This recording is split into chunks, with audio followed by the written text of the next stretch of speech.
सावन के महीने में हमें कुछ नहीं करना, बस इतना ही करना है कि हमारा विश्वास कितना शंकर के प्रति जा सकता है। हम तो कहेंगे, कबाड़ा बेचने वाला हो, फल का ठेला लगाने वाला हो, पान की दुकान लगाने वाला हो, चाहे छोटे से छोटा काम करने वाला व्यक्ति भी हो, और अगर वो शंकर जी के मंदिर में जाकर 1 लोटा जल चढ़ा रहा है, सफाई कर रहा है, तो ये विश्वास मानना 2 महीना, 3 महीना, 4 महीना, 6 महीना, 1 साल इंतजार जरूर करना।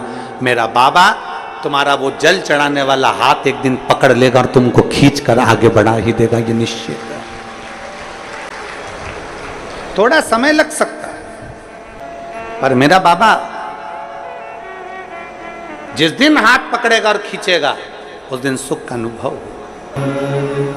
कोई लेट बनता है, कोई जल्दी बनता है, पर शिव को जल चढ़ाने वाला एक दिन सेठ। कावड़ देखिए आप लोगों ने, ये कावड़, इसमें 2 तो पानी के कलश रहते हैं, 2 पानी के लोटे रहते हैं। भक्ति की डोरी बंधी होती है, और एक बांबू, एक बांस लगा रहता है। इसमें मूलतः डंडे का प्रयोग में बांस का प्रयोग किया जाता है। इसमें मूलतः इस कावड़ में डंडे की प्रयोग की जगह बांस का, बांबू का। इधर छत्तीसगढ़ में क्या बोलते हैं? बांस बोलते हो, बांबू बोलते हो? बांस। महाराष्ट्र में बांबू बोलते हैं इसको, बांबू। मूलतः प्रयोग होता। अब जब हम इस कावड़ में अगर देखें, तो सबसे मुख्य अगर कुछ होता है कावड़ ले जाने में, तो वो बांबू होता है, बांस होता है। और बांबू का जो पेड़ होता है, बांस जो होता है, उसमें थोड़ी दूर तक अच्छा रहता है, फिर गठान आ जाती है, फिर थोड़ी दूर तक अच्छा रहता है, फिर गांठ आती है, फिर थोड़ी दूर तक अच्छा रहता है, फिर गांठ आती है। बोलो देखा कि नहीं देखा आप लोगों ने? बांबू में जगह जगह पर गांठ आती रहती है, और बांबू अंदर से पोला रहता है। कोई कोई बांबू, कोई कोई बांस ठोस भी होता है, पर कितना भी ठोस हो बांस, उसके अंदर थोड़ा ना थोड़ा पोलापन रहता ही है, रहता है।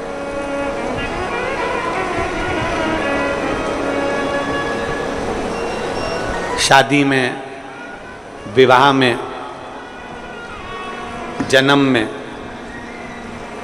मरण में, मृत्यु के समय पर भी बांबू का, बांस का प्रयोग किया जाता है आखिरी तक। और कांवड़ चढ़ाने के लिए भी जिस बांस को पकड़ा जाता है, जिस बांबू को पकड़ा जाता है, जिसमें 2 कलश बंधे होते हैं, उसको हम पूरे समय अपने हाथ में, कंधे पर, दोनों कंधे पर किसी भी तरह से उसको लेकर सावन के महीने में शंकर जी के पास जाते हैं। उसका कारण क्या है? क्यों, किस लिए? और बोलते बोलते जा रहे हैं, बोल बम बोल बम बोल बम बोल बम बोल बम बोल बम बोल बम, बोलते बोलते।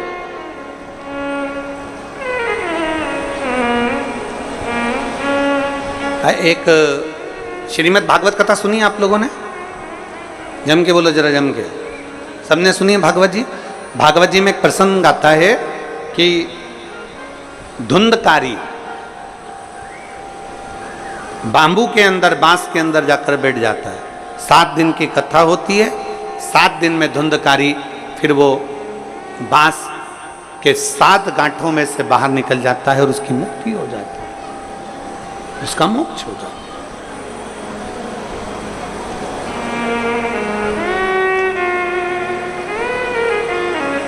एक बांस कंधे पर लिया, 2 लोटे, 2 कलश उसमें बंधे, और उसको हमने पकड़कर बोल बम बोल बम बोल बम बोल बम बोलते बोलते बोलते बोलते चल।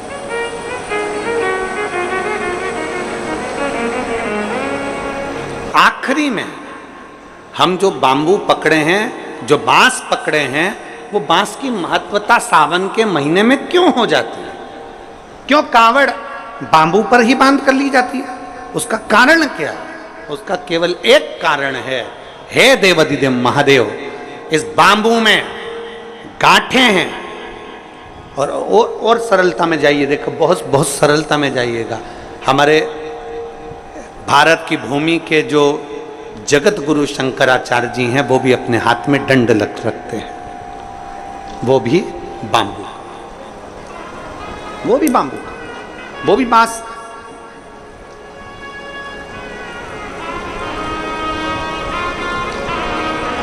वो भी बांस का है।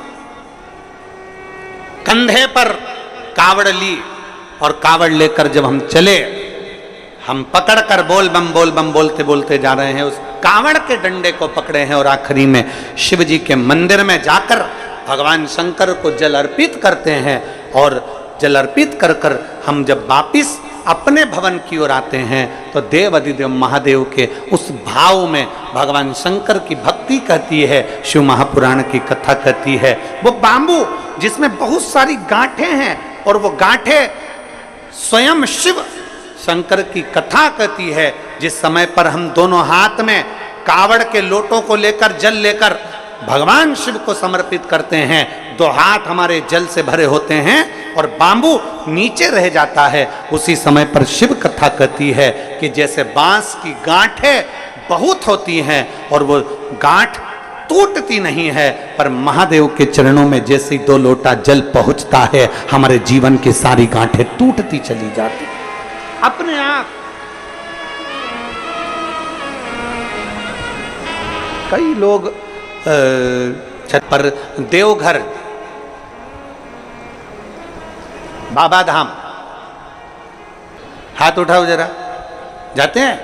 अरे बहुत बढ़िया, रखो रखो, बहुत बढ़िया। देवघर जाते हैं, सुल्तानगंज से जल भरकर देवघर तक पैदल 150 किलोमीटर तक बाबा का नाम लेते लेते लेते लेते भगवान का भजन करते करते चले जाते।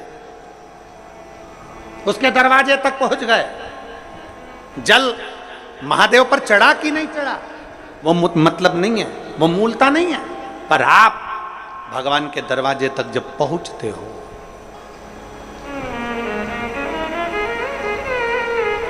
आप भगवान के द्वार तक जब पहुंचते हो तो भगवान उसको स्वीकार करते हैं।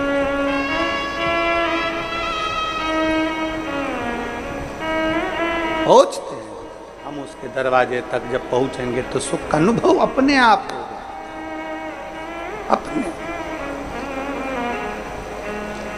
शिव कथा कहती है, कावड़ लेकर जब हम भगवान देवाधिदेव महादेव की ओर बढ़ते हैं, कावड़ लेकर,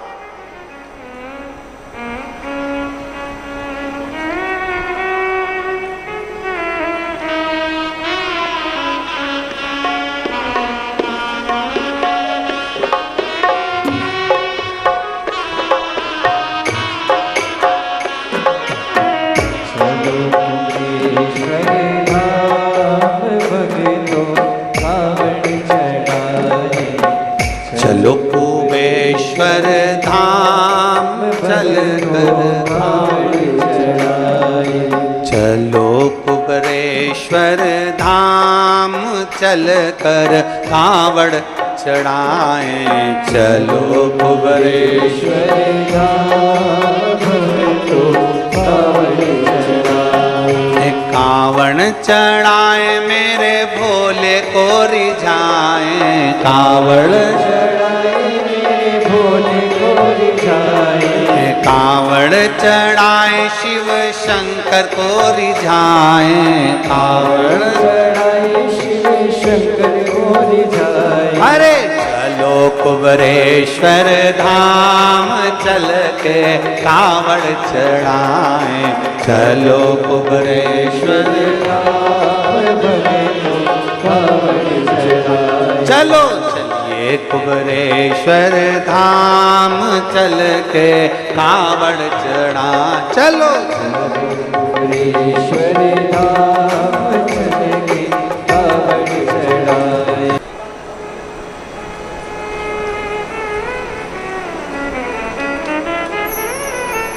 बहुत सारे मिलेंगे आपको जो शंकर जी से आपको दूर करते जाएंगे, बहुत मिलेंगे।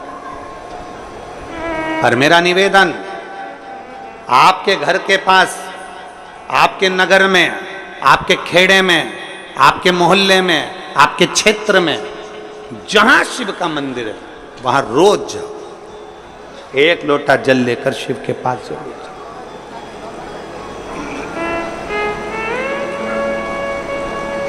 उसके दरवाजे तक जरूर पहुंचो।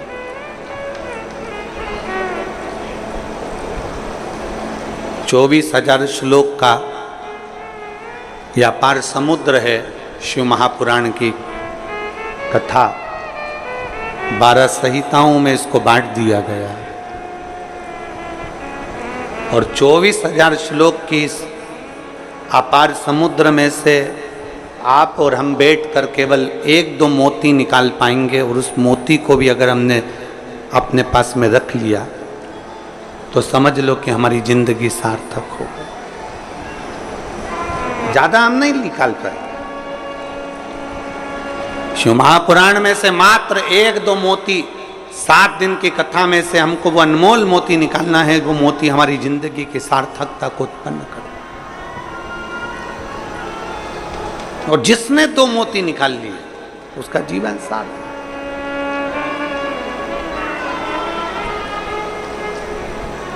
हमें ध्यान देना है कि हमारा मन, हमारा चित्त भगवान की ओर स्थिर हुआ कि नहीं। गेहूं पिसवाते हो? अरे बोलो तो जम के तो बोलो। पिसवाते हो? रोटी बनाते हो? खाते हो? गेहूं की पीसने की जो चक्की होती है ना, उसमें 2 पार्ट लगे होते हैं। एक पार्ट फिक्स और दूसरा पार्ट, जम के बोलो, घूमता रहता है। चक्की का जो एक पार्ट होता है वो एकदम फिक्स होता है, एकदम जमा हुआ होता है, और दूसरा पार्ट घूमता रहता है। तब जाकर वो गेहूं चावल पिसाता है। और अगर दोनों पार्ट घूमने लगेंगे तो पिसाएगा क्या? नहीं। चक्की का एक पार्ट स्थिर है और दूसरा पार्ट घूम रहा है। उसी तरह इस शरीर के भी 2 पार्ट हैं, एक मन, दूसरा ये शरीर। शिव महापुराण की कथा कहती है मन को शंकर के चरणों में स्थिर रख लो और ये शरीर घूमने तो परमात्मा को मिलने में देरी नहीं लग सकती। मन स्थिर रखो। हम मन को स्थिर नहीं रख पाते। हम मन को जिस दिन स्थिर रख लेंगे, हम मन को जिस दिन पकड़ लेंगे, हम जिस दिन मन को अब स्थिरता में लाकर खड़ा कर देंगे, जिस दिन हमने मन की स्थिरता को निश्चित कर दिया, जिस दिन हमने मन को स्थिर कर दिया, फिर ये शरीर कहीं पर भी जाए, ये शरीर कहीं पर भी पहुंचे, अगर मन स्थिर हो गया तो फिर शरीर भी इधर उधर नहीं जा सकता। मन की स्थिरता। किसी किसी घर में बच्चों को इतने अच्छे संस्कार दे दिए जाते हैं, किसी किसी घर में बच्चों को इतना अच्छा ज्ञान दे दिया जाता है कि बच्चा किसी के साथ भी रहे उसका मन कभी बिगड़ता नहीं।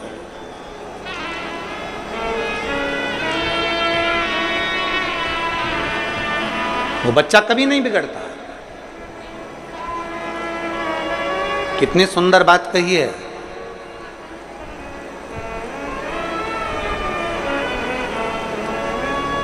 केकई मंथरा अयोध्या में रहने के बाद भी नहीं सुधरे, और वो विभीषण रावण की लंका में रहने के बाद भी बिगड़ा नहीं है। नहीं बिगड़ा।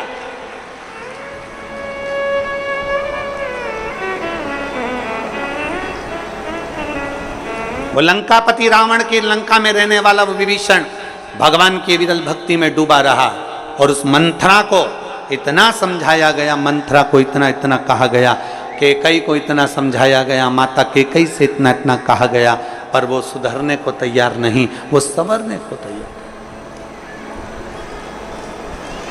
अपने मन को स्थिर बनाओ,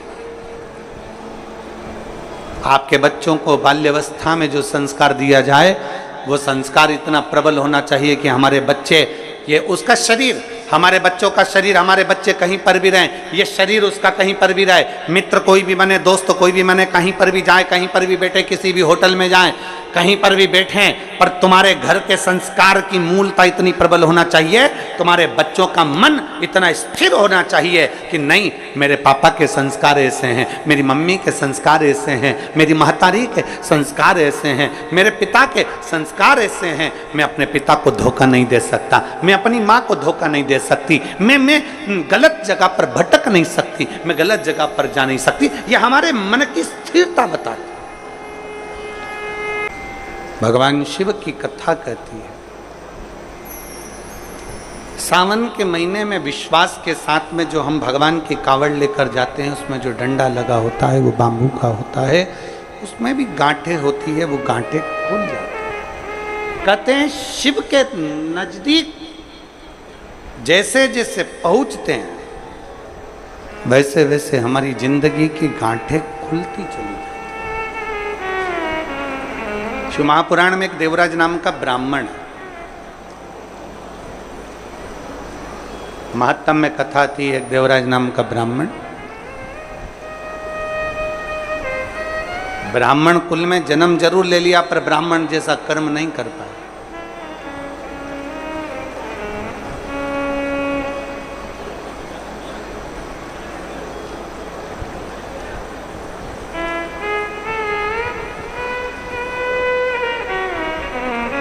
एक व्यसन,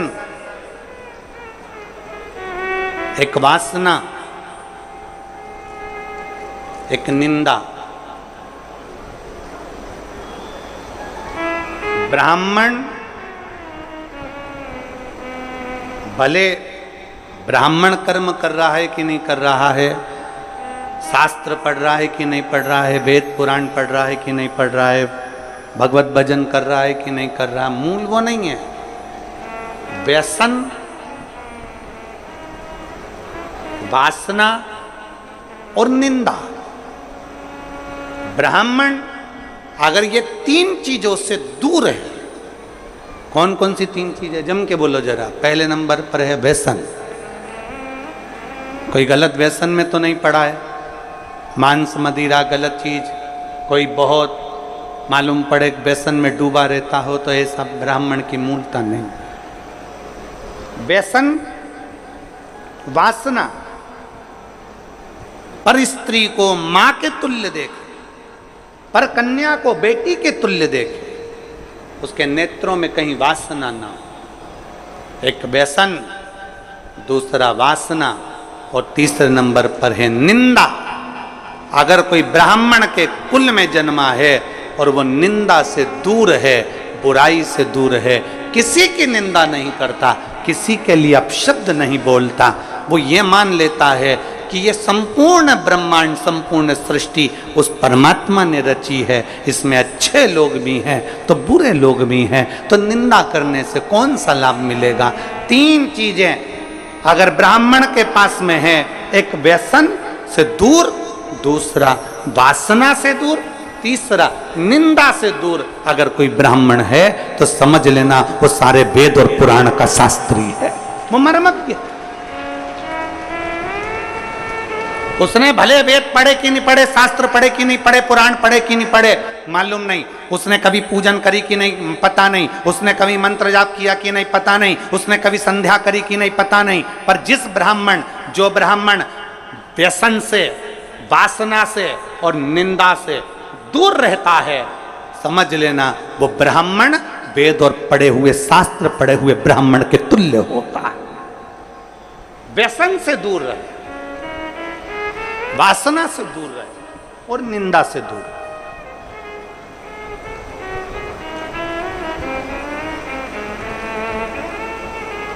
व्यसन, वासना और निंदा से जो दूरी बना लेता है, समझ लो वो श्रेष्ठ है, वो श्रेष्ठ।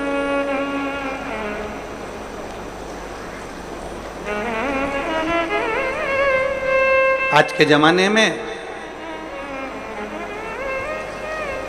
हम किसी से भी कह देते हैं, महाराज जी आशीर्वाद तो दे दो,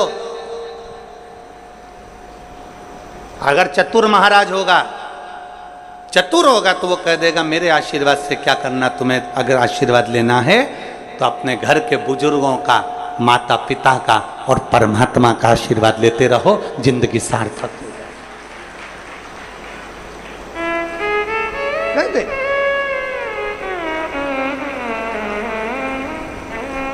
व्यसन में डूबा हुआ कितना बड़ा भी विद्वान क्यों ना हो, कितना बड़ा भी वेद पाठी क्यों ना हो, कितना बड़ा भी शास्त्रों का मर्मज्ञ जानने वाला क्यों ना हो, अगर व्यसन में डूबा है तो वो श्रेष्ठ नहीं। कितना बड़ा भी मर्मज्ञवान हो, कितना बड़ा भी वेद पाठी हो, कितना बड़ी विद्वत्ता हो, अगर वो वासना में डूबा है तो वो श्रेष्ठ नहीं। लंका अधिपति रावण के पास में इतनी विद्वत्ता थी, इतना विद्वान था, इतना ज्ञानी था, इतना ज्ञानी था, इतनी विद्वत्ता लंकाधिपति रावण के पास में थी कि सारे मंत्र, सारी साधना, सारे तप, सब कुछ लंकाधिपति रावण जानता था। पर व्यसन में भी रावण डूबा रहा, वासना में भी रावण डूबा रहा और निंदा में भी रावण डूबा रहा। इसलिए कोई दिया जलाने वाला नहीं बचा, समाप्त हो गया संपूर्ण। आप भले वेद ना पढ़िए, आप भले शास्त्र ना पढ़िए, आप बड़े मर्मज्ञ मत बनिए, आप बड़े विद्वान मत बनिए, पर ब्राह्मण के 3 लक्षण अगर आपके अंतर्गत हैं, आप व्यसन से दूर हो, आप वासना से दूर हो, आप निंदा से दूर हो, किसी की निंदा आपके मुख पर नहीं आती, किसी की बुराई आपके मुख पर नहीं आती, समझ लेना कि कहीं ना कहीं आप शंकर का एक रूप धरकर पृथ्वी पर आए हो, कहीं ना कहीं राम का एक रूप रखकर आप मृत्यु लोक में आए हो, कहीं मेरे कृष्ण ने आप पर कृपा करी तो कहीं अपने अंश को भूमि पर भेज दिया। अगर इन 3 चीजों से आप दूर हो, आपकी भक्ति, आपका विश्वास, आपकी दृढ़ता प्रबल, आपको कुछ नहीं करना है। हमने पहले भी कहा, शंकर भगवान को 1 लोटा जल चढ़ाने वाला कहीं पर भी चले जाए, वो मेरे शंकर की दृष्टि से दूर नहीं रहता, शिव की दृष्टि उस पर पड़ी ही रहती है। देवराज नाम का ब्राह्मण कर्म से वंचित था, और ये 3 चीजें, व्यसन, वासना और निंदा, उसमें तीनों थी, तीनों।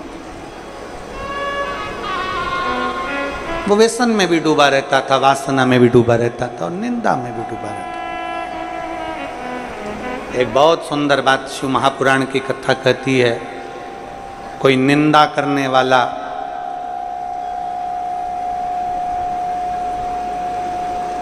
कितने भी वेद और पुराण और शास्त्रों का वाचन कर ले, उसके मुख से सुनी हुई पुराण कथा भी हमारे जीवन का कल्याण नहीं कर पाती।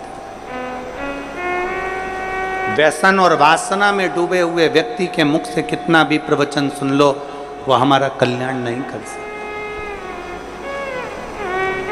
वो हमारा कल्याण नहीं कर सकता। आज के जमाने में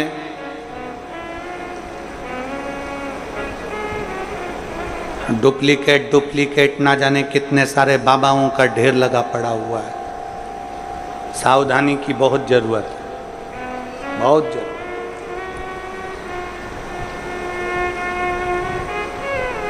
फिर निवेदन है, पानी पियो छान और गुरु करो जान।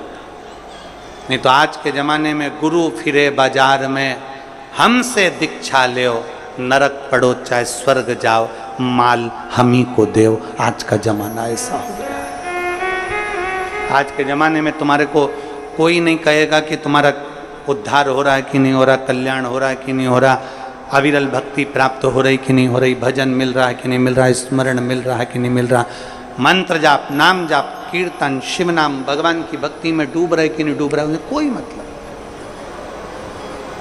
आप अपनी भक्ति में डूबने का प्रयास करो।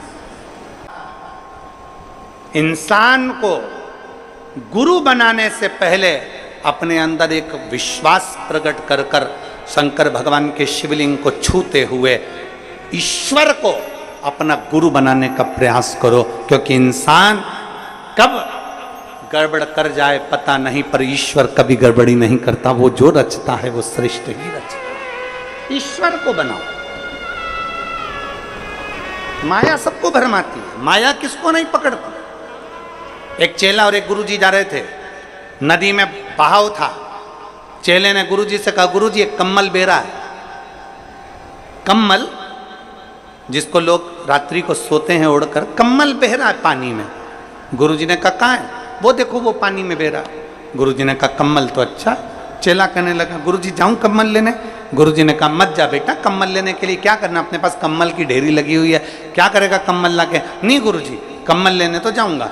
गुरु का कहना चेले ने नहीं माना, नदी में कूद गया, कम्मल लेने के लिए गया। जैसे कम्मल लेने के लिए वो गया, कम्मल लेकर आने लगा, कम्मल पकड़ लिया। उसको नहीं मालूम था कि ये कम्मल नहीं है, ये तो कोई भालू पानी में बह रहा था।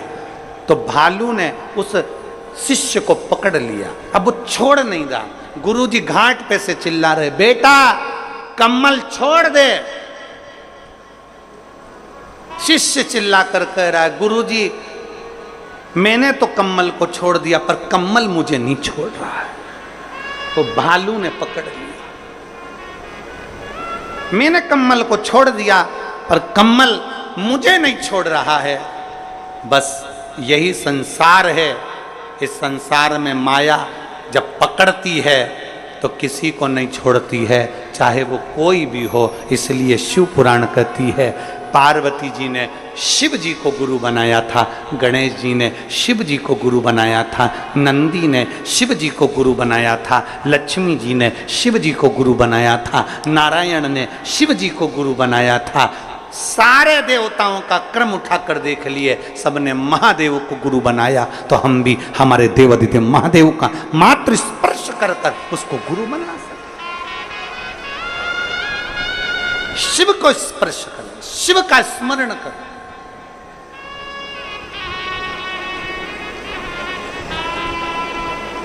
व्यसन, वासना और निंदा ये दूर रहे। और कितना कितना छत्तीसगढ़ पुलिस, छत्तीसगढ़ शासन की जो पुलिस है वो तो निरंतर कई सालों से एक अभियान चलाती आ रही है, व्यसन मुक्त, नशा मुक्त, नशे से मुक्त हो। और शिव महापुराण भी यही कह रही है। आज के दुनिया के लोग कह देते हैं शंकर भगवान तो भांग का नशा करते हैं, शंकर भगवान गांजे का नशा करते हैं, शंकर भगवान चिलम पीते हैं, भगवान शंकर ऐसा करते हैं। दुनिया के लोगों की दृष्टि गड़बड़ हो गई है, दुनिया के लोगों की सोच गड़बड़ हो गई है। शंकर भगवान को दुनिया के लोग केवल बदनाम करने में लगे हुए हैं, इसलिए उनके जो फोटो बना दिए वो गांजा पीते हुए बना दिया, उनके फोटो बना दिए चिलम पीते हुए बना दिया, उनका फोटो बना दिया लोटे में भांग पीता हुआ बना दिया। अरे मेरे देव अधिदेव महादेव ना कभी गांजा पीते हैं ना कभी भांग पीते हैं। मेरे महादेव तो नशे से मुक्त रहने की सलाह देते हैं कि नशे से मुक्त रहिए, नशे से मुक्त। ये तो दुनिया की दृष्टि गलत है ना। जिसकी गलत दृष्टि होती है ना उसी को गलत दिखता है। रोड पे गाय ज्यादा हो जाती है तो दुनिया के लोग कहते कितनी आवारा गाय घूम रही है। अरे आवारा तेरी आंख हो गई जो तुझे गौ माता भी आवारा नजर आ रही है। आवारा तेरे नेत्र हो गए इसलिए तुझे गौ माता आवारा नजर आ रही है। याद रखना, हमारी दृष्टि जैसी होती है सामने की सृष्टि वैसी नजर आती है। नीला चश्मा लगाओगे तो नीला दिखेगा, काला लगाओगे तो काला दिखेगा, पीला चश्मा लगाओगे तो पीला दिखेगा, गुलाबी लगाओगे तो गुलाबी दिखेगा। जैसा चश्मा आंखों में चढ़ा रहेगा वैसा दिखेगा। हम जैसे हैं वैसे हमको सब नजर आते हैं। गौ माता कभी आवारा नहीं होती, हमारी दृष्टि आवारा हो गई। दूध निकाला छोड़ दिया, रोडों पर फिर रही है, कचरा खा रही है, पॉलीथीन खा रही है और उसकी दशा बिगड़ रही है। कहीं से तो गुजारा करेगी, कहीं से तो पेट भरेगी गौ माता। वो आवारा नहीं है, आवारा हमारी दृष्टि है।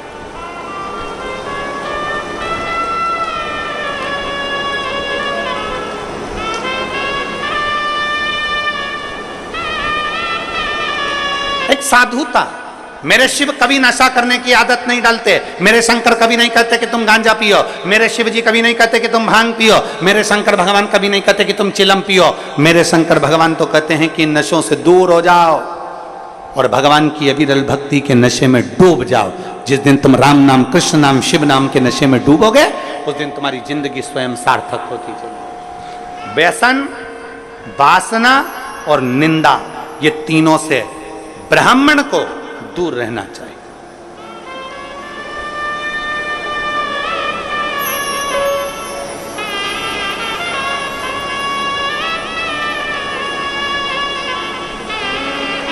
कई लोग कहते हैं ब्राह्मण की पहचान होती है यज्ञोपवीत से, कई लोग कहते हैं ब्राह्मण की पहचान होती है तिलक से, कई लोग कहते हैं ब्राह्मण की पहचान होती है शिखा से। पर शिव महापुराण की कथा कहती है ये तीन से ब्राह्मण की पहचान तो होती है, पर तीन चीजें ब्राह्मण को परमात्मा से मिला देती है। एक व्यसन से मुक्ति, एक वासना से मुक्ति और एक निंदा से मुक्ति। ये तीन चीजें परमात्मा से मिला। व्यसन, वासना और निंदा ये दूर हो जाते। पर देवराज नाम का ब्राह्मण व्यसन से दूरी नहीं बना सका, देवराज नाम का ब्राह्मण वासना से दूरी नहीं बना सका, देवराज नाम का ब्राह्मण निंदा से दूरी नहीं बना सका। इसने घेर रखा था और ऐसा घेरा कि देवराज एक दिन चोरी का धन लेकर आ रहा था। चोरी का धन उसके पास में था और वो चोरी का धन उसके साथ में किसके लिए ला रहा था? देवराज चोरी किसके लिए कर रहा है? देवराज को चोरी की जरूरत क्या पड़ गई?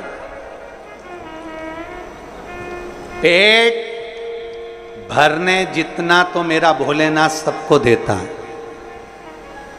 पेट भरने जितना तो मेरा बाबा सबको देता है, क्योंकि उसने संकल्प लिया है कि मृत्यु लोक में मैंने तुझे जन्म दिया है तो तेरे पेट भरने की जवाबदारी मेरी है।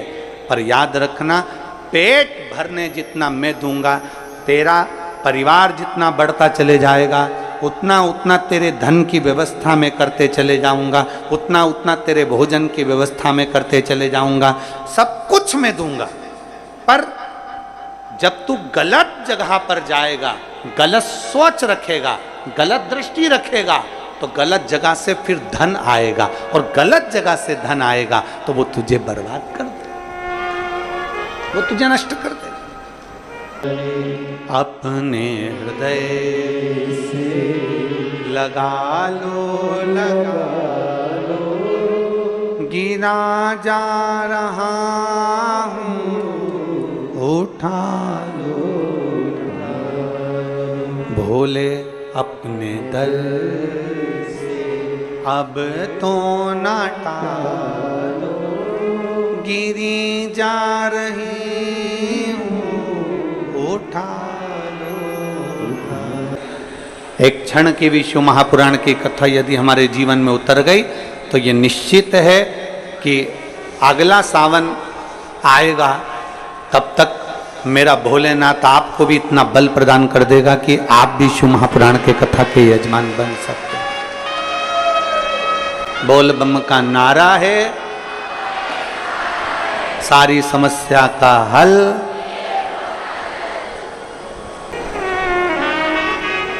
बहुत विश्वास लेकर कथा को सुनो, पूर्ण भरोसे के साथ शिव महापुराण की कथा सुनो, और जितने भरोसे और विश्वास के साथ में कथा सुनोगे उतना भगवान शिव कृपा करेंगे।